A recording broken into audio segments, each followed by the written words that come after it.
This is Hannah from Hall Beer Shop, and you're listening to Daftaboutcraft. Daftaboutcraft is sponsored by Hall Beer Shop, based in Stourbridge in the West Midlands. You can find a huge selection of craft beers in-store and online. Check them out at hall-beer.com. You're listening to Dave B. and Dave D. on Daftaboutcraft, the craft beer podcast. And here we are again. Welcome to episode 19 of Daftaboutcraft, the craft beer podcast. Goodness me, these go by in a flash. This is Dave D, and sitting at the other end of the monitor is me, Dave B. And we're here to guide you through all things craft on our very latest episode. Another busy one, Dave. They're all busy, aren't they? They're always busy. They are always busy. We were just saying off air before we started up that we feel like we've got less time now than when we started this, which is probably a good thing. It shows we're enjoying it and we are busy with it. But can soon understand why people want to do podcasting and actually make it the full-time job, because it could quite easily take over our lives as much as we'd like it to. Certainly could. But as you say, yes, it is another busy one. We've got the usual goodies such as Brew to Me, Hyper Tripe, a drink along with a difference, which could be the beginning of the end for me, but we'll find out why when later on. Also, we've got more guests, one that I'm very excited about because it's in my backyard. I finally got someone. It's not Burnt Mill yet, and if you were listening, Burnt Mill, we do want you on, but we're equally excited to have Rob on from Briarbank, which is in Ipswich, brewed down right near the waterfront, if you know Ipswich at all. So we got to have a chat with him, which was great. So it's an action-packed podcast. Thanks a lot for tuning in. Thanks to all those people who've been tuning in recently. Lots and lots of them right across the world. And hopefully you're going to enjoy this episode as well as we kick it off now with Brew to Me. Those of you who have already listened to episode 18 will know that when we did Brew to Me, it was the first time we'd actually come together and ended up in the same country, where we both did beers from Sweden, which happened purely by chance. We never normally tell each other where we're going, what type of beer we're having, or anything like that. This time around, Dave did let slip that he was coming into my world slightly and having a lager. So I couldn't sort of let that go past without joining him in it. So this time we're both having lagers. And mine is from Pillars. And Pillars have been going for 5 years. There's not a lot of information that I was able to get purely because they're changing their website. But I do know that they are the first and possibly only craft beer lager tap room in London, serving exclusively lager. So why have you not been there? Well, I've only just found out about it. I mean, you know, we'll go there. You're going to be dragging me there at some point, aren't you? Well, we are. Well, hopefully we are going to London on a jaunt in the months to come. So maybe I will have to take you there. Before I just pour it, I was talking about wax bottles last month with Dig Brews. Look, Pillars do the small three. Do they not remind you as well of the when you used to go to the supermarket in like St. Omar and things like that? It's that kind of bottle. It's just brilliant. I think that's excellent. Almost a sort of retro vibe about it. So they've got 3 beers that I know of, or you can get at the moment anyway. They've got their Pilsner, which is the one I'm having. They've got a hop lager, which I've also got, and their Hells. And you can get all of them through their website. And I will just say their service was exemplary. I placed an order late on a Thursday night and the beers arrived on a Saturday morning before 10 o'clock. So really, really good service. Look, it's incredible because most deliveries down to your neck of the woods get lost, don't they, usually? Yeah, exactly. So credit where it's due. This is 4%. Now, the tasting notes, it says on the bottle, the eternal crowd pleaser. This Pilsner is crisp, clean, and refreshing. A gluten-free lager packed with pine and citrus flavours. It's a very nice Pilsner. This is the problem I think you always have with these sorts of beers, is they're not going to do horrendous amounts, are they? No. There's only so much it can do. But this is a really nice Pilsner. It's light, it's crisp, it's got that slightly bready, caramelly finish at the end, which you'd expect. The colour's almost caramelly, isn't it, as well? it's quite deep. They can go a bit light, and especially when you have more macro-y type of places trying to do pilsners, it can go a bit chemical as well, which is very off-putting. That's horrible. This is none of that.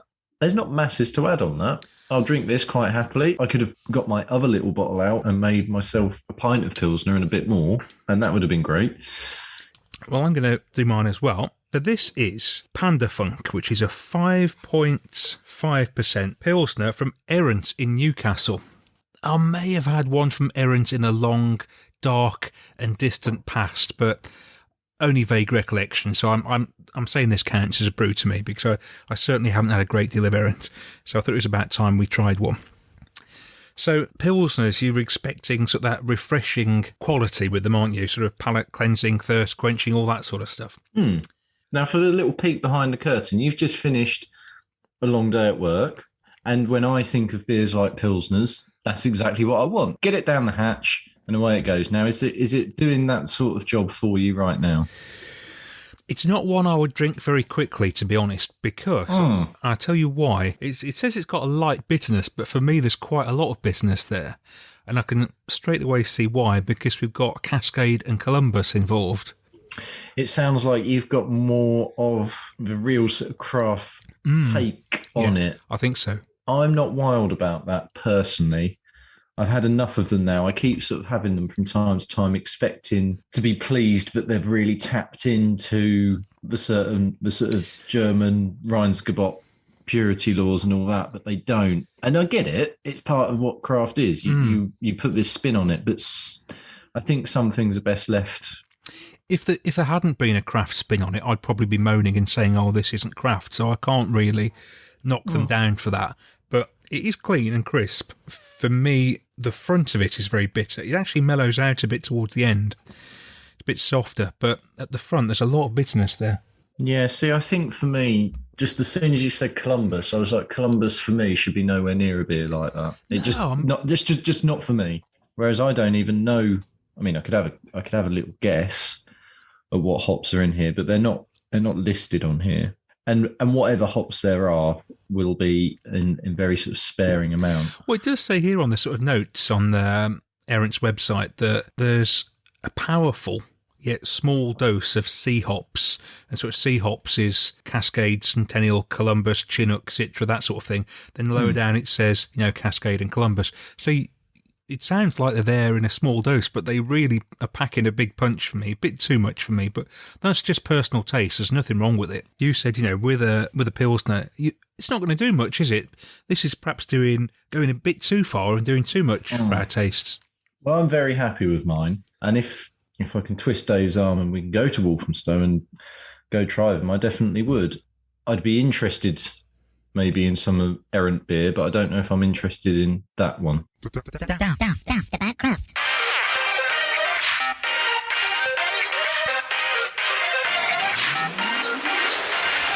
So it's time of the podcast where we tell you our favourite drink that we've had since the last episode in Tried and Tested. And right at the end of last month, I paid a visit to Black Iris in Nottingham. So they're very, very new. In fact, it'd only been open for a day, tap room. And what a place that is. Amazing. It's got great transport links. There's trams zipping by right outside the door every few minutes. So if you're in Nottingham and you can get there very easily, just hop on the tram. And a whole range of wonderful beers awaits you, and a lovely tap room as well.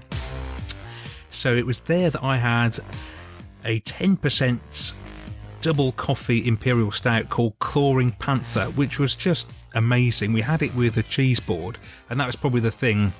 Cheese, stout, you can't go wrong, can you? This cheese board was called All the Cheese, and it was literally about 8 different cheeses from all over the place. Amazing. Sensational beer. I had it with a friend of the podcast, the Stout Drinker. He was with us as well, and he had the same, and he was equally blown away. It was one of 4 10% beers that they'd released to celebrate their 10th birthday. Amazing, really, that Black Iris have been going for 10 years. But yeah, if you get a chance to get any of those birthday beers, do it, and I'm sure you won't be disappointed. I also had a double milk imperial stout called If It Wasn't for Bad Luck, which was very, very good as well. Just, you know what I'm like for milk stouts. Anyway, Dave, what you've been drinking? Yes, the ubiquitous milk stout mention that you seem to get in every episode now.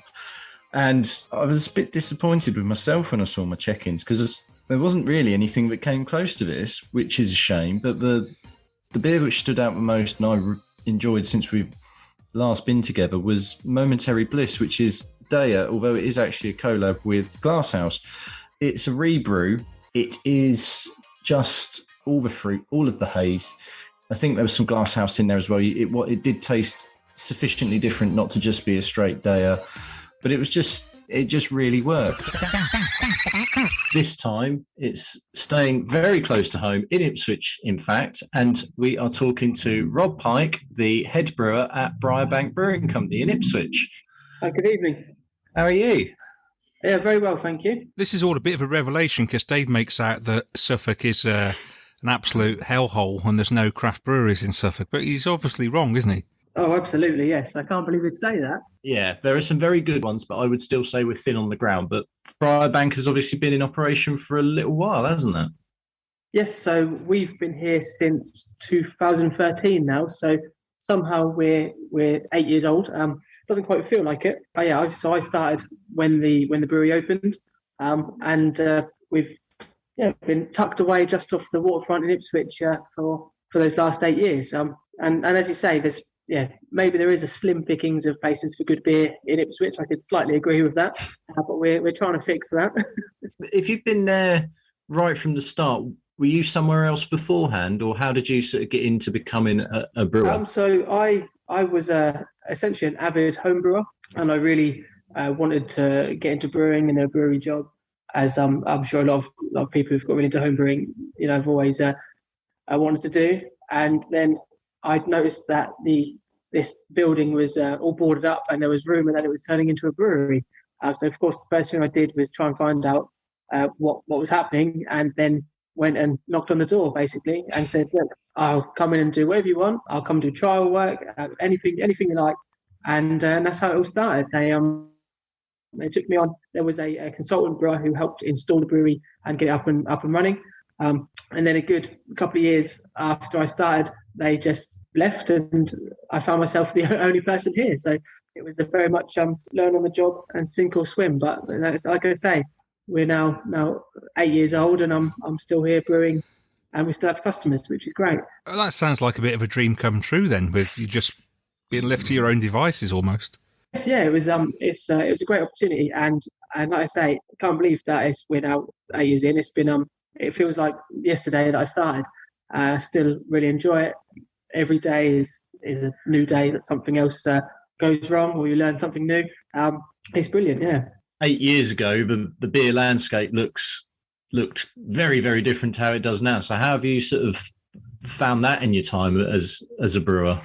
Yes, the actual brewery and product range we do has changed drastically. So the original brewer and brewery was very real ale based, and the real ale range they had was, personally I found they were very sessionable and samey. So you had sort of a small set of ingredients, and you were making 5 to 6 different cask beers from that set of ingredients. There wasn't much variety of choice of hops and malt that they were using at the time. However, since then, and especially like you say, around the sort of 2016, 17, the craft beer movement really picked up. So then a lot of people jumped into breweries brewing that type of beer, the pale ales, IPAs and such. And even the last few years where it's gone completely crazy. But we found that we were in a bit of a tricky situation, because being a predominantly real ale brewery, we couldn't suddenly scrap the cask off and then start brewing sours and pastry beers and everything that I might like to have from my hand to. So we've slowly followed basically the trend. I've tried to rein in my need to experiment a little bit, and we just follow really the market trend. We can't fill the bar with beers that only I can drink, because I don't have enough money to make us any profit. So it's been a slow process. Whereas now we are very much keg beer, craft beer, forward with a good core set of cask beer on offer as well. And you must have seen your sort of customer base change a lot during that time. Yeah, absolutely. We were relatively unknown, and even to this day, a lot of people know the brewery is there. We're on quite a busy road outside. You can see right in, see all the tanks. The idea is to be as open as possible so people could see we were here, and they don't realise that we actually have the tap room upstairs. We've only recently, I say recently, in the last 3 years, had the outside bar in the marquee. So originally it was just upstairs, and a lot of people never knew we were here. So we had a lot of real ale drinkers to begin with, but we've slowly started to get a reputation for having a range of beer to suit everyone. Really, the idea was that you would be very, very unlucky to come in and not find a single product of ours that you liked. It's absolutely something to cater for everyone's taste. I think, as you say, you'll cover that spectrum of there is some more traditional stuff, but then there's the beer that I'm going to have open very soon, which is definitely headed towards craft. Dave, I think you might have something similar at the moment, but you've got a raspberry milk stout, which you're very excited about as well. And you've really sort of covered the whole spectrum now, which is really sort of exciting to see. And also the news that Brewdog are opening a branch in Ipswich.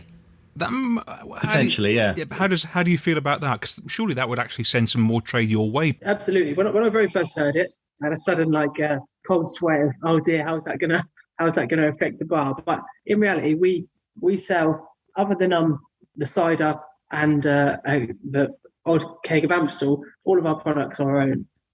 We serve and brew. We brew and serve all of our own beer, and that is our unique selling point. We've got a brewery downstairs, so we serve beer that we make. We don't think really that it's going to be too much competition because we're not a craft beer bar in essence, other than what we produce ourselves. So we're hoping that it will bring people that might only do sort of a town circuit of pubs down to the waterfront.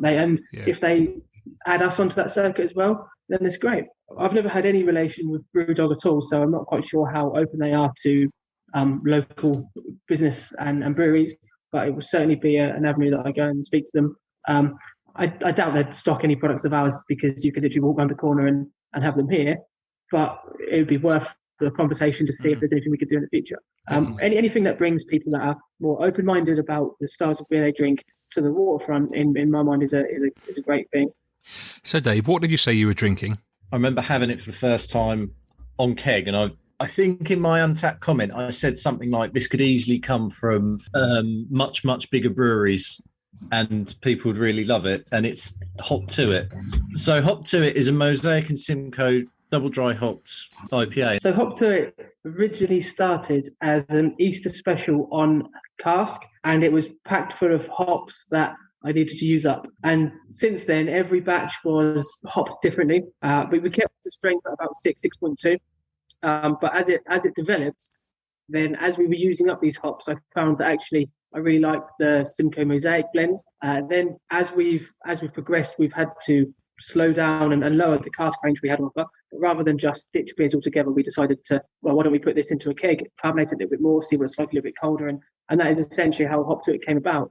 And then we moved predominantly from whole leaf hops to pellet hops, so we went into much more heavier dry hopping, and essentially it developed into this now double dry hopped IPA, which probably the most changeable beer we've had since first putting it on.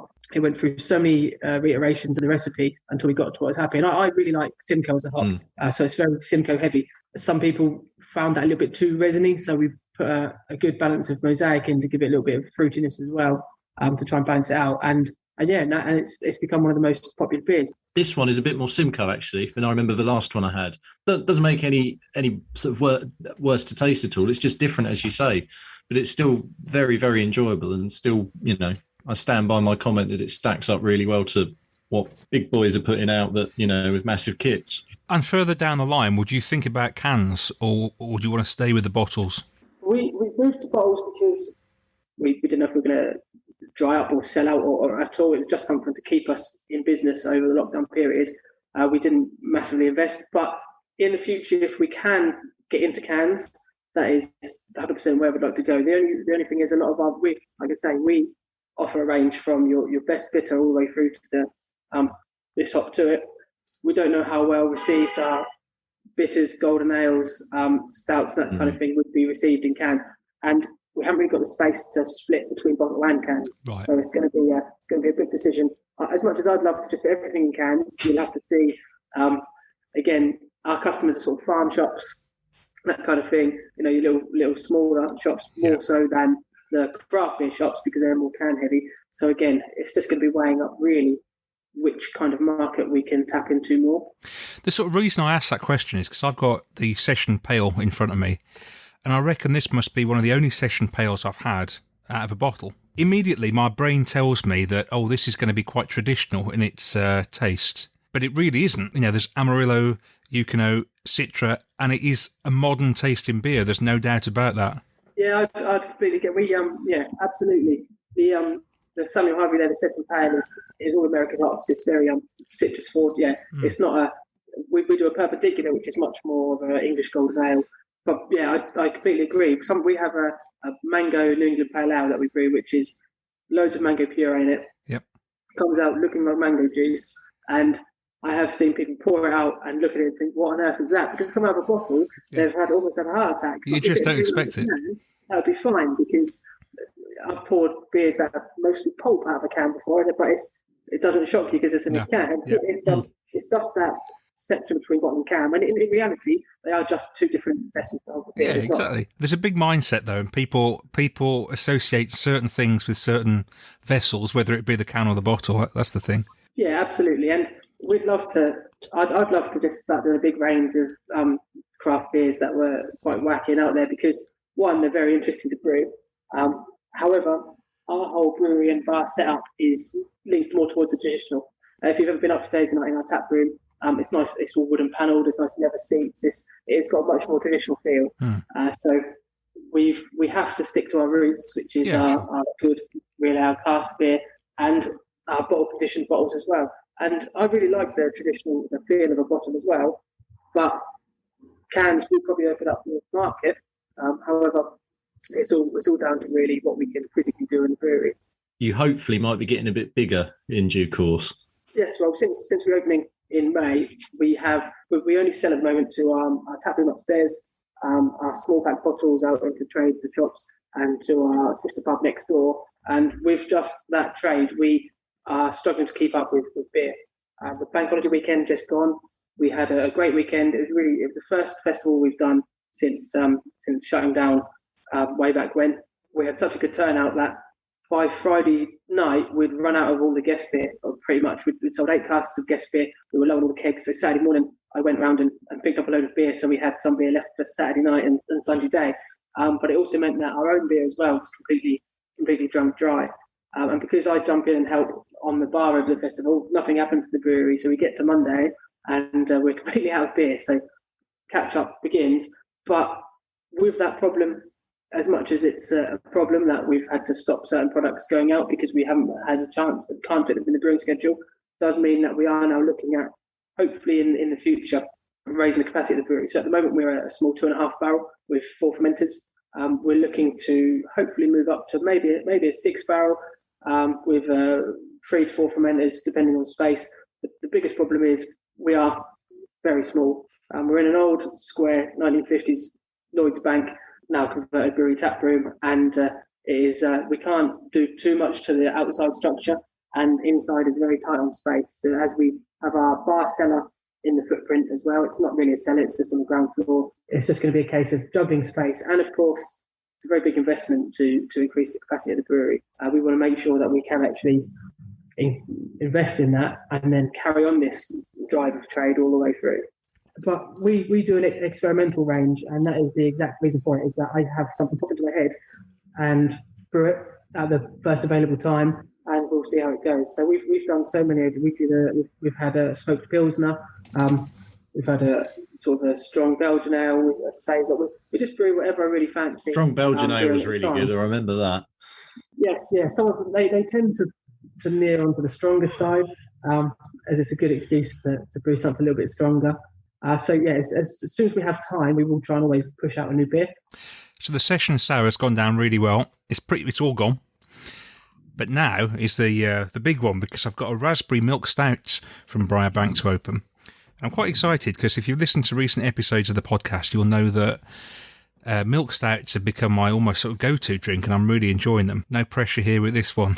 I hope it lives up to the... Which is strange. The milk stout, of course, being quite traditional style, as Yeah. much as you knock me for a mild, and there you are enjoying a milk stout. Yeah, But well, you and your milds. Wow. Okay. Well, the bottle promises a hint of raspberry.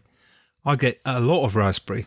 We're covering all bases. Yeah, well, exactly. Yeah, that's very nice. Very. I can see how that would be really good on cask as well. as you say, it's more raspberry than. That's always the worry, isn't it? When it's a flavour like that it can be quite subtle and it's almost a hint. But that's not. It's not sort of sickly sweet or anything. It's right smack in the middle, I think. I think if you're going to say that this beer has got raspberry in it, and you say it's got loads of raspberry, if it's then only got a bit of raspberry, people are disappointed.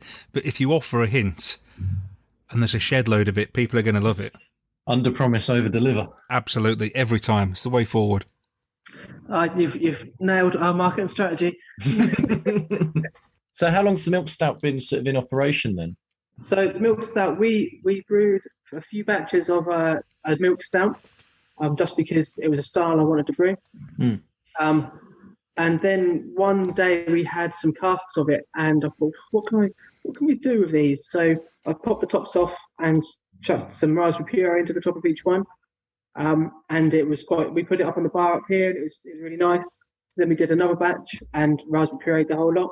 And then sent it off round to Arbor and such, a few pubs around Ipswich. That must have been just before we locked down, actually. We were thinking of bringing it in as a core range into our cask beer, but then we all closed down. So one of the first beers we put into bottle, I thought, right, well, actually, now we'll put this into bottle. One thing I found in the bottles is that the raspberry, it was almost sweeter in cask, so it's got a little bit more dry and with a bit of a tartness in the bottle. But I think that's because in cask, there's still a little bit of re-fermentation happening, whereas in the bottle we completely fermented that out because I didn't want anyone to have it in their cupboard and suddenly have it explode. So it has fermented out all of that sugar, so it's lacking a little bit of sweetness that you would find on cask. But I was still quite pleased with it, and I was hoping as well that in the bowl you still got the sort of the body from a milk stout come through.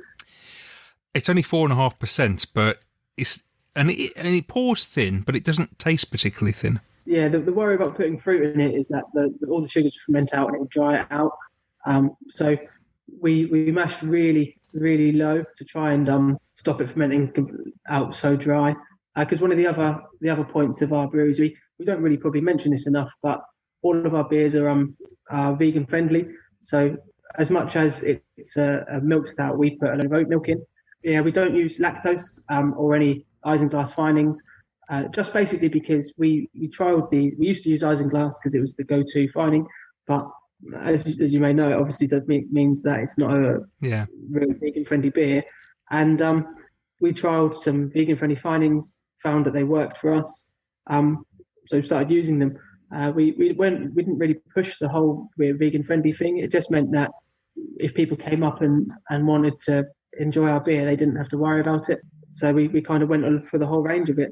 However, making a milk stout without any lactose was obviously tricky. Yeah, I mean, I think you're breaking more new ground for me because that's the first milk stout I've come across with oat milk in it. And would you have known if Rob hadn't said? No. I mean, I know you said you picked it on the bottle, but would you have? No, I like it. It's not overly sweet. The raspberry's definitely there all the way through it. Not massively creamy. It's good. I like it a lot, actually. I think the next batch we do, we would try and up the sweetness a little bit because there's some bitterness. I can get some bitterness there still. Yeah. The original milk stout we did, we just chucked lactose in it and it was sweetened it and added mouthfeel. It was easy. Not to knock anyone who uses lactose at all. If you put too much in it, you get funny taste and this kind of thing. But to do it without lactose is quite difficult. So we try and just mash really low, up some unfermented. There's a lot of oats in there, a bit of oat milk. I think next time we might cut down a little bit of the dark malts and maybe cut back some of the bittering hops. But we're not sure if we're really going to. We can't add it to the core range because our cask sales have dropped off so much at the moment. We can't put anything else into cask, but it's definitely up there with one of the beers we want to brew again. And tweak. We're not that many batches in of it. It's only been brewed maybe 4 or 5 times. So as much as once we get it right, we want to keep it right. But I've got a terrible habit of trying to tweak every beer as we go. That's the proper brewing way. That's the real brewing way. And people who've come from that home brewing background, they can't. It's like they're mad scientists. They can't help but keep tweaking and tweaking forever. Well, our bar manager Dan gets onto me massively because I say he's like, leave it alone. People like it. Stop messing with it. Yeah, but it could be a bit better, couldn't it? And on you go. And that is so. But it's small tweaks every time. You don't want to change anything drastically. Yeah. Small changes to push it to where you want is the way to go. You don't want to, and also people come and enjoy your beer, so you don't want to change it for them because they've come to drink that beer because they enjoy it. So I don't want to suddenly change a hop out or massively change the malt bill and actually change the product significantly enough that they think, hang on, I liked this last week, but it's not the same now. If people want to get hold of your beers and they're not lucky enough like me to live pretty much on the doorstep, or they want to follow you on social media, etc., how can they do that? If you're not within our local delivery radius, which I deliver to every Wednesday, then we do have a national delivery available as well. So our website is briarbank.org, and you can order any of our beers to be delivered anywhere within the UK. And we have a national delivery that is a minimum of 6. So we do cases of 6. So you can order 6, 12, 18, 24, and so forth, just in multiples of 6, with the minimum of being 1 small case of 6 delivered. Next day delivery, if it's ordered between Monday and Thursday between 12, means I can get it packaged up and collected that day. So it's all on our website, briarbank.org, and you can follow us on any of our socials. So get yourself onto the web shop, get the Session Pale, get the Raspberry Milk Stout, get hot to it, get Suffolk Haze, and anything else you fancy, because you won't be disappointed. You're listening to Dave B and Dave D on Daft About Craft, the craft beer podcast. And now it's time for Hype or Tripe.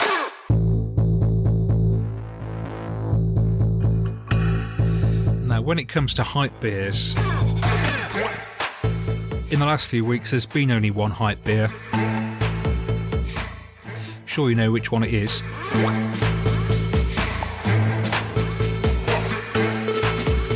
It's from the brewery in Wales, who split a lot of opinion in the craft world. Tiny Rebel, of course.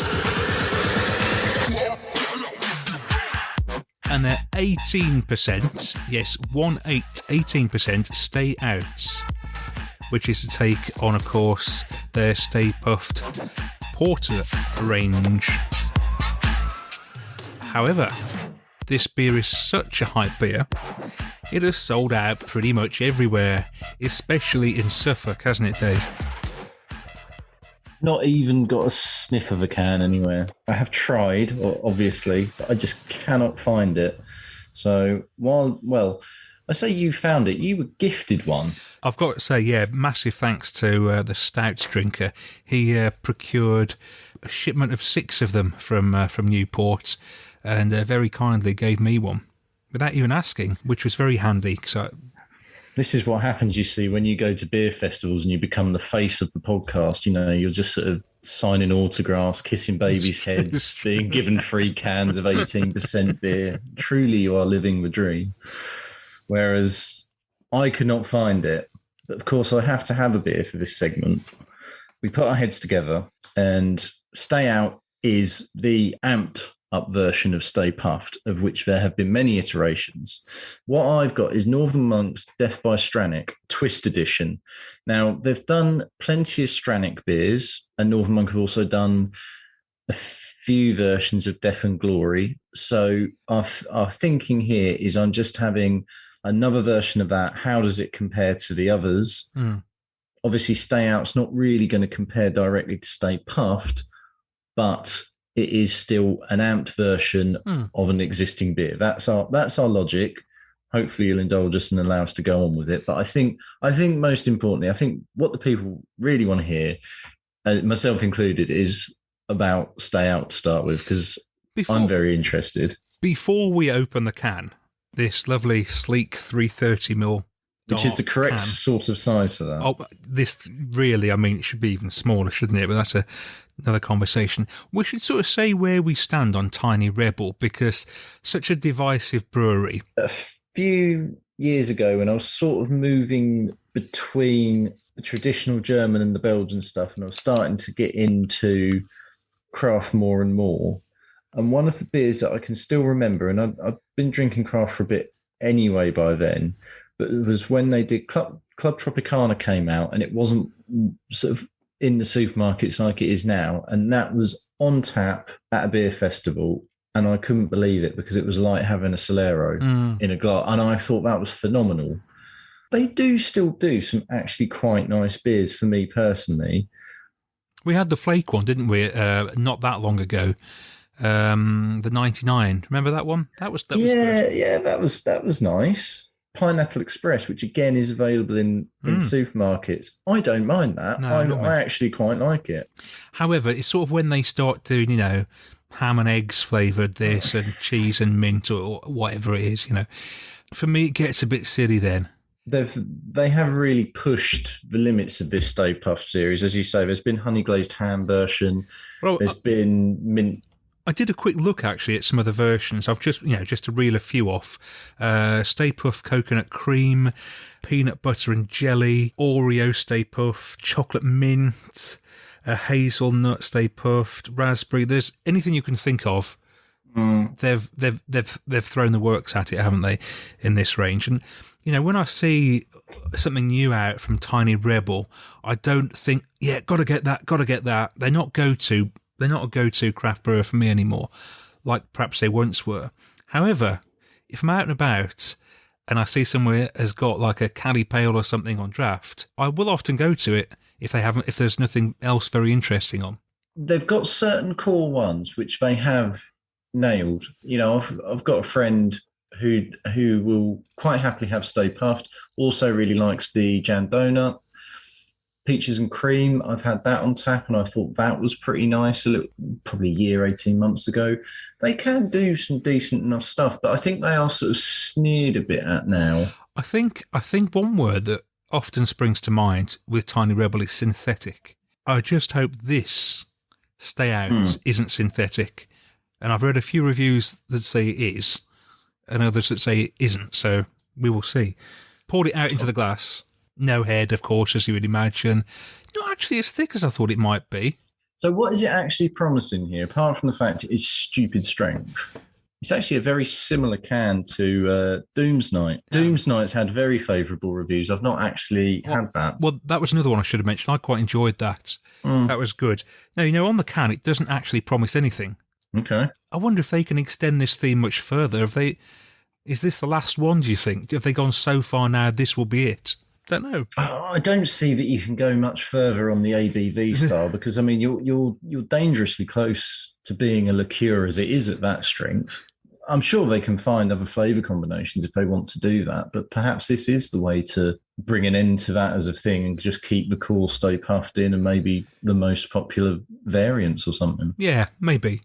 Look at these two reviews right next to each other on Untapped, right? This is the strongest beer I've had so far, 18%. It is delicious.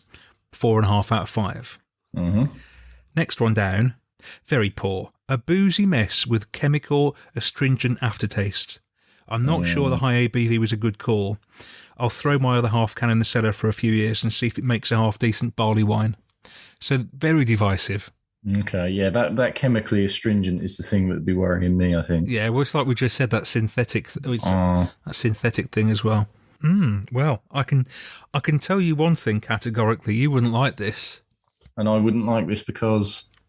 Synthetic. And what? So what's it synthetic of then? Just trying to think about it. Hold on, let me go for another one. Hold on. Yes, I suppose with the mint choc chip version, you know that those flavours are mint and chocolate, don't you? But I'm not 100% sure I can actually pinpoint what this is. The review where Boozy Mess was made. Doesn't smell boozy, tastes boozy. Does it just taste like someone made an 18% beer, which sounds a bit it does. Obvious, but... I mean, I've had some of those Stay Puffs, and I'm not sure this tastes as though it's got much in common with them. It just tastes like a massive stout. Not very helpful. Well, there's massive, and then there's this. So what's? I can tell you're really struggling in this, but what does this do then? Why is it? Is it just the fact that this is high pool tripe essentially because it's 18%? It's not got anything else to offer apart from a stupidly high ABV. There is sweetness there, but it's not like a sweet chocolate, for example. It hasn't got the sort of burnt smokiness for me that you would associate with a porter. It's just big booze. I'm going to carry on thinking about it. Why don't you open yours, and I'll see how this develops as it warms up in the glass. Well, I took the opportunity to get mine going while you were sort of hemming and hawing about starting off, which I completely understand. I'm in a modest, by comparison, 11.5% here. Oh, what a lightweight. Indeed. So Death by Stranick is a chocolate imperial stout. And if you've had any of the series before, you'll know it is by and large very good. I've just sort of been checking to remind myself of the ones I've had. I've had 2 or 3 of them before, missed a couple, but they've all been really, really good examples of if you say it's going to be a big, sticky, boozy dessert type stout and actually delivering it on it.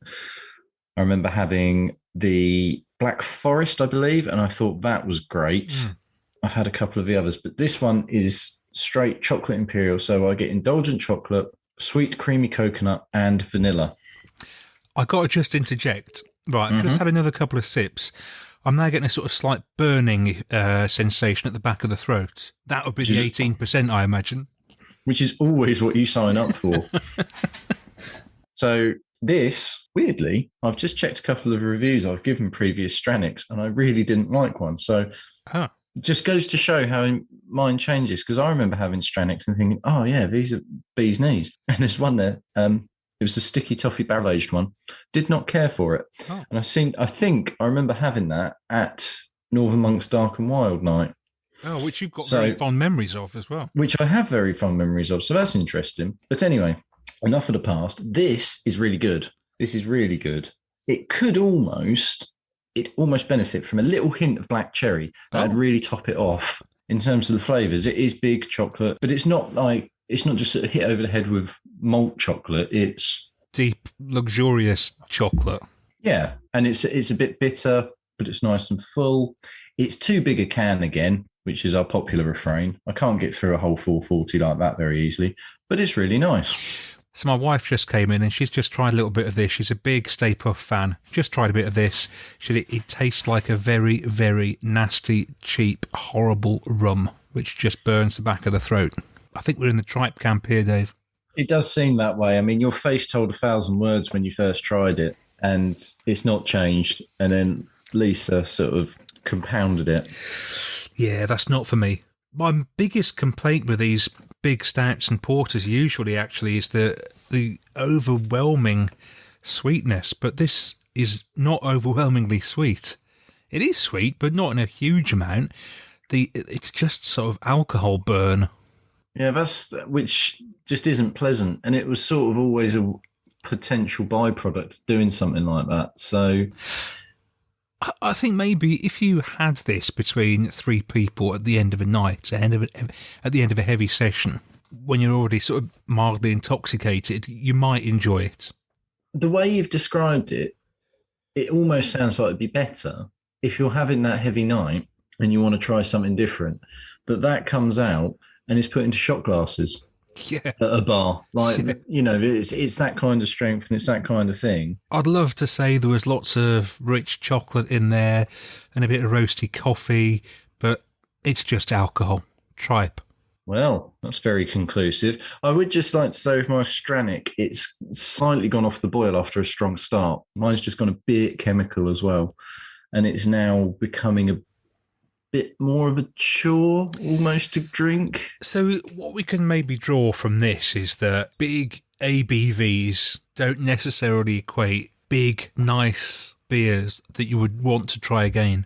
Mine's definitely not in the tripe category like yourself. But when I first started it, I thought, oh yeah, I've got a real hype beer here. And then the memories actually came flooding back as it started to change. And I looked at my other Stranick reviews I'd given, and it just goes to show the reason I wanted the cherry is the Black Forest one. I gave a hugely high mark. I loved it. And then the other Stranicks I'd had, not as big a fan. And they did a campfire one, which was marshmallow. Mm-hmm. And my untapped review, and this is going back about 2 or 3, I think it's going back about 3 years now. It's perfectly fine, but if you want marshmallow, Stay Puft does it better. So there you go. Oh, really? Well, that ties in very nicely, doesn't it? Not this Stay Puft, though. Not that one, no. That can just stay out, as it suggests. Oh, well, interestingly enough, Stay Out is exactly what it should do. Goodbye. Okay, it's a bit you've all been waiting for. It is time for the drink along on Daftaboutcraft, brought to you with our sponsor Hall. And this time, it's a drink along with a real big difference, because Hall are actually here. Hi, Dave. Oh, it's Paul from Hall. Hi, Paul. Half of us. The all. Yeah, this is Paul, the all from Hall. And now, if you've never heard the drink along before, it's 3 beers that Hall kindly provide for us. And hopefully you bought them, you've seen them on our socials, and you're going to drink them as we talk about them and just have a talk about life in general and the craft beer scene in general. I suppose we should tell people a bit about Hall, for those who don't know. This is probably your domain. Yeah, so Hall started with myself and my wife Hannah last year in the heart of lockdown. Call it a midlife crisis, call it what you want, but it was a long time coming, probably 3 years in the planning, on and off we think, and we'd procrastinated and put it off for way too long, and finally lockdown happened, and then we thought, look, if we don't do it now, we'll never do it, so what's life going to throw at us, so what else can we lose? Let's go all in now, and things can only get better, hopefully. He says with fingers crossed. So yeah, we started, I think it was actually, we opened our shop a year ago last weekend. We've been trying to do the maths on that, and I think that's right. Oh, okay. But we'd actually been running an online mail order service for, I'd say, 6 weeks to 2 months before that prior. And that went pretty well, so we needed the physical premises to go along with that, really. So the shop was the next step in that. So yeah, we opened as a bottle shop during lockdown, and that went pretty well. People always need beer. Pubs weren't there to offer it, so we had a good start. When we were allowed to, we were able to open our tap room, which was always going to be the plan. So that's kind of gone from strength to strength. Here we are today. And obviously the highlight of all this has been sponsoring the Daftaboutcraft podcast. Of course. I can imagine. I couldn't have imagined this point in our career when we first started. The great thing for me is that, for those who don't know, Hall is literally a couple of miles down the road from where I live. So now I've got a brilliant bottle shop and tap room right on my doorstep, pretty much. It's fantastic. 6 lines with always something different on, and those 6 lines are going to grow as well soon, Paul. We're about to hit phase 2 or 3 or 4. I forget how many phases we've done now, but we're about to go into the next stage of our life as a certainly as a tap room, but maybe even transition to more of a bar. So things are afoot. It's very exciting to redo areas of the building and up capacity and up the tap lines and and our offerings and different beer styles. So yeah, we're really excited. A slightly worrying thing for me is that I already spend far too much time and far too much money in there. And, you keep the lights on, down. Right, we've got these beers, 3 drink-alongs. We're going to start off with this raspberry wheat beer from Polly's. Now, I've got to confess, I'm not a huge wheat beer fan, but Polly's rarely put a foot wrong when they sort of deviate from their classic pale IPA remit, I think. So I'm looking forward to this one. We should probably tell people as well that you guys really know what you're talking about as well when it comes to beers. You're not sometimes not like us jokers. Depends how many beers we've had and how confident we are. But yeah, we're doing our beer sommelier course, the Cicerone course as it is. Yeah, we're getting there. We're doing our due diligence and trying to practice what we preach, really. He was even caught drinking some McEwen's Export the other day. Now I've explained the rationale behind that. Right? Yeah, we did a beer tasting last night, actually, as part of our course, and one of the really interesting parts of the Cicerone course on level 2 is you get to compare beers which you will not associate with each other. So last night was comparing a Belgian double to a Scottish Export, and although I don't think anyone's going to accuse McEwen's Export of being anywhere near the quality of Chimay, which is the double we had, you could definitely see where the similarities were. The comparison was really, really interesting. And actually, I haven't tried McEwen's Export in about 20 odd years, and it was all right. A can was probably too much for one person, but it was all right. It's weird, isn't it? I would instantly think, no, don't want it. Don't want to drink that. Not interested. You're selling it well there. If I came across McEwen's Export on draft or on cask in a pub in the Highlands in front of a fire, it'd be absolutely brilliant. Yeah, that's true. A lot of beers are all about the moment, aren't they? And the atmosphere and all the rest of it. Talking of which, this is really quite odd because Paul is physically right opposite me now. Dave B has gone. He's skedaddled. He's off on his honeymoon already. He mentioned it earlier. He's gone. So we've got Paul for the drink along here. And Dave B is usually at the other end of the computer screen, but Paul is opposite me. So this is, we're talking about environments and the right atmosphere. It's quite odd just drinking with somebody up here. Yeah. It's a cracking little setup as well, actually. But Dave B's in Scotland, unless I've got that very, very wrong. He is in Scotland. Yeah, so there we go. There's a connection. Maybe he's going to reach for the McEwen's while he's there. Yeah, I'm not sure. Dave B, when you listen to this, we know what you've been drinking up there. So, what do we think of this then? I quite like this. Yeah, I mean, raspberry wheat beer. It's kind of done exactly what I thought it was going to do. There's that kind of slight sourness to it. It's kind of Berliner Weisse, but obviously it's 5.9, so you can't really accuse it of being a Berliner Weisse, but it's got that kind of sour, obviously raspberry sort of fruited background to it, but it's nice and tart, very bitter as well. It's good. Honestly, I've never had a bad Polly's beer when they've turned the hand to something outside their usual sort of core pales and IPA. So this is good. Yeah, wheat beers are something that I would never go to for me. Being a raspberry wheat beer, there's lots. That raspberry's right to the fore, isn't it? Yeah. Definitely, it's the tartness which is nailed there, which is really good. Now, talking about different beers and what have you, you went to I went to Brew London. You didn't go to that one. You went to the Craft Beer Festival in London, didn't you, recently? Yeah, that was a good time. we hadn't been out properly for a while actually, so yeah, it was chaos.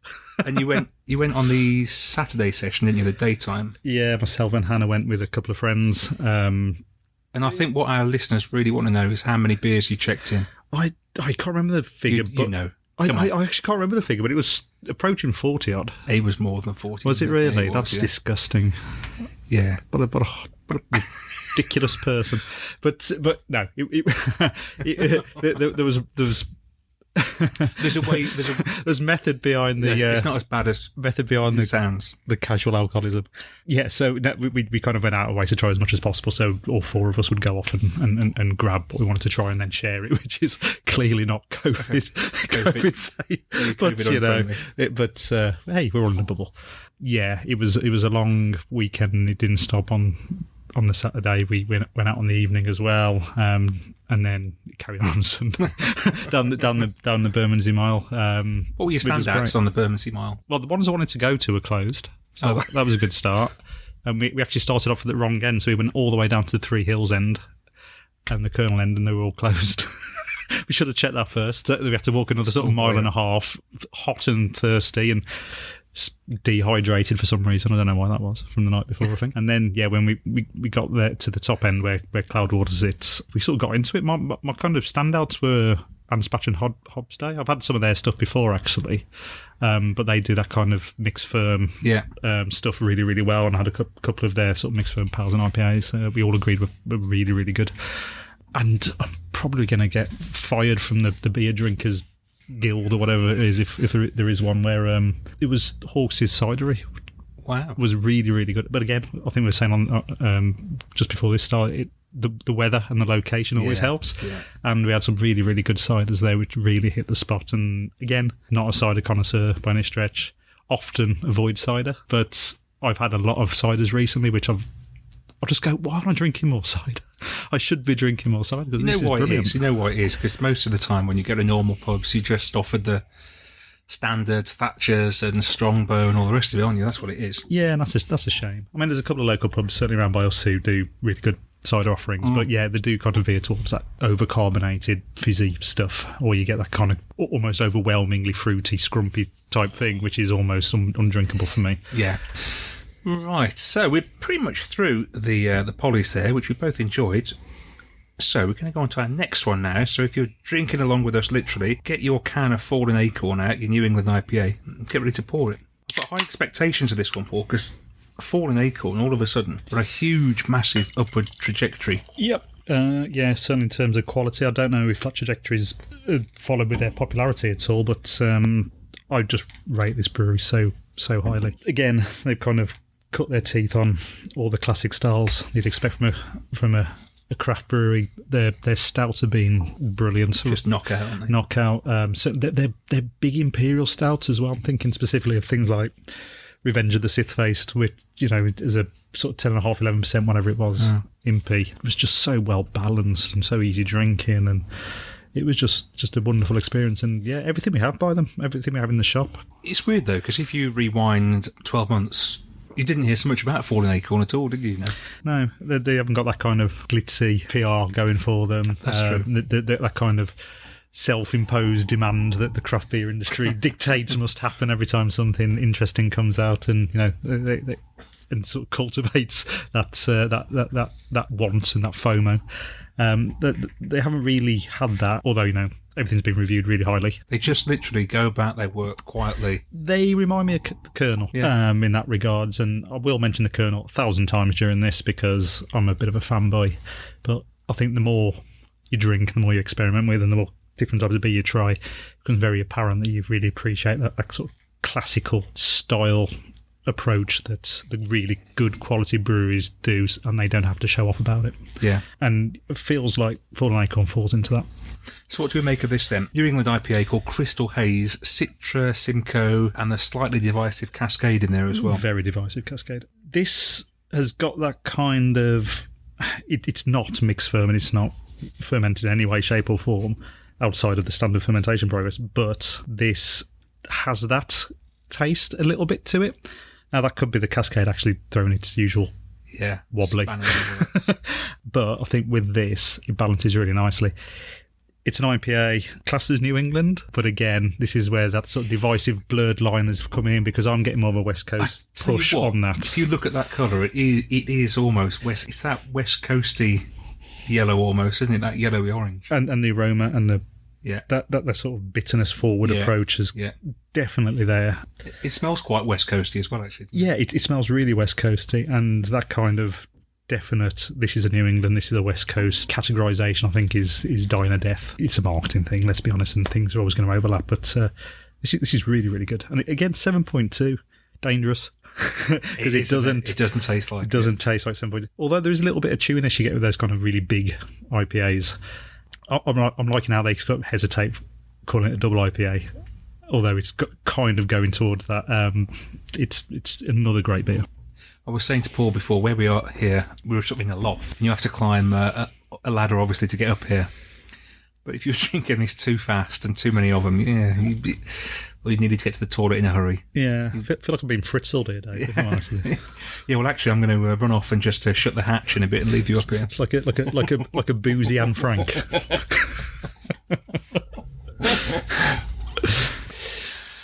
Well, we've pretty much demolished that one, the New England. So we should move on to our third one. So grab your can of Brick Brewery's Two Ways if you've got it there, which is a collab with Pastore from Cambridgeshire. Massive fan of Pastore. They've got high hopes for this one. I tell you what, I think this is my favourite of the three beers we've drunk tonight. I agree. This is excellent. It really is. What I got with this was every facial expression and emotion I always go through when I have a sour IPA, which is despondency, pain, surprise, wistful looking into the future, and then it settles down as just a wonderful, wonderful drink. And so we should, for those who aren't drinking it with us, we should say there's yuzu and gooseberry in this sour IPA. And I said to you before, before I got involved in the craft scene, I didn't know what yuzu was. Does anybody know what yuzu is? Who isn't in the craft scene? I don't think so. I think she did the early ways up in about 1986. That was 1988, actually. No, that was Yaz. I'm talking about yuzu now. Yeah. Good song, that. It's posh lime. It's Waitrose lime. That's what Waitrose lime. But this is very nice. I don't drink many beers twice, but I could drink this again. Yeah, and for me, this is kind of that. I really adore sour IPAs. The connection I think we mentioned earlier between different types of beer. I mean, but for me, lambics and gooses and things like that are just the best thing in the world, And I think that's just the evolution of a beer drinker. You ultimately end up. I think when you start beer drinking, you go right. Pales, IPAs, hoppier the better, hoppier the better. Oh, screw it. Yeah. And then you go back to lager. But at the same time, you're kind of embracing the more classical Belgian approaches, and lambics and gooses and that kind of wild fermentation stuff is just, for me, the most interesting thing and stuff I enjoy the most when I open that up. Same with Hannah when we crack open a bottle of something interesting. And this has got that reminiscence of that kind of thing. It's not by any stretch the same style, but it's got all that. There's a lot going on here, isn't there? It's all that clear, that wild fermentation, or that mixed fermentation in this case, sort of approach to it. And you can taste the yuzu. Yeah. Posh lime, definitely posh lime. And it keeps you going back for more because it does. Yeah. It's got that sort of bittery sourness and tartness that you kind of just want to extinguish in a bit more liquid. Yeah. So you have a bit more beer, and you're just going, yeah, this is working really well. So, and while we've been chatting, we've both been drinking away here. Neither of us have got a great deal left. We've been going, like you just said, going back for more and more, and that's very good. Excellent beer. Really, really impressive. I wonder whose influence this is. Is it Brick or is it Pasteur? Do you think? It's Pasteur all over. I think so. I mean, it's. I don't know if they've got a signature taste. I think it's quite hard to be signature when you mix firming and wild firming, but. If someone said to me, "You're drinking a Pasteur," I'd go, "Yeah, I have no problem believing that." Yeah, and I'll get that with pretty much everything they do, to be honest. Yeah. So I think Pasteur, maybe not. I don't know if they're the forefront. That's up for debate, but they're definitely the kind of up there with that kind of leading lights of fermentation breweries. Yeah, wild fermentation breweries. That's really smashing it out the park at the moment. Yeah, I found them in the first lockdown. Put an order in, and I was blown away by what I got back. Yeah, absolutely. And just shouting out to some of the breweries like that. Obviously, there's Yonder as well doing good stuff. Mills Brewing, who, ping pong between almost lambic-esque beers and cider. Simple Things fermentation. I'm missing loads on the spot, but there's just some amazing wild fermentation breweries knocking around at the moment. I should actually give a shout out at this point. You gave a big up to. I'm going to give a shout out to Yonder for their cherry pie. Have you had that? Yeah. Now, a recurring theme on this podcast is that nobody can do a cherry bakewell beer. Uh-huh. That is cherry bakewell in a can. Yeah. But they don't even call it cherry bakewell. It's just cherry pie. But that's right. They chickened out. They chickened out, but God, they nailed it. It was spot on. Really good. They also had their blueberry pie. The blueberry one, it's all right. It wasn't quite as good as the cherry one, I didn't think. But well, I didn't pay for it, so it was even better for me. So it was great. But yeah, that's going to be taste, isn't it? But if you can make good quality beers all the time through wild ingredients, through a process of brewing which is famously difficult to keep, I guess, quantitative, and keep that quality involved in, then you're doing something right. And I think it must be the cider heritage in the UK, because that's transferred really nicely into the wild fermentation brewing approach, and some amazing people knocking stuff out at the moment. Yeah, I mean that's a really exciting. When you mentioned what's the craft beer scene, where's it going and what's the future like? I think I'm hoping, fingers crossed, people who embrace that side of things, that old-fashioned medieval even approach to brewing that's been really sort of contained and become a real kind of. I think the Americans can't do it. Let's put it that way. So I think that's something the UK have got on the Americans.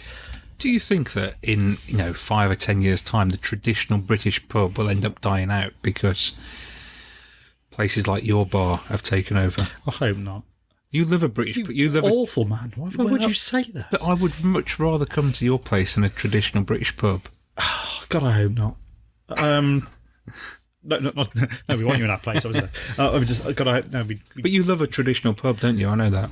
Especially if they've got Coors Light on. You love a bit of Coors Light, then. Look, I will go into a late night karaoke bar and drink Coors Light. I'm not a snob. But yeah, I think you got to remember in the 80s that keg beer became a thing. Crap mass-produced lager, macro-produced lager nearly killed the cask industry. Cask is a tradition. It's a skill. It's artisanal brewing, even though it's really, really obviously popular in the UK and the actual forefront of what we consider a pub.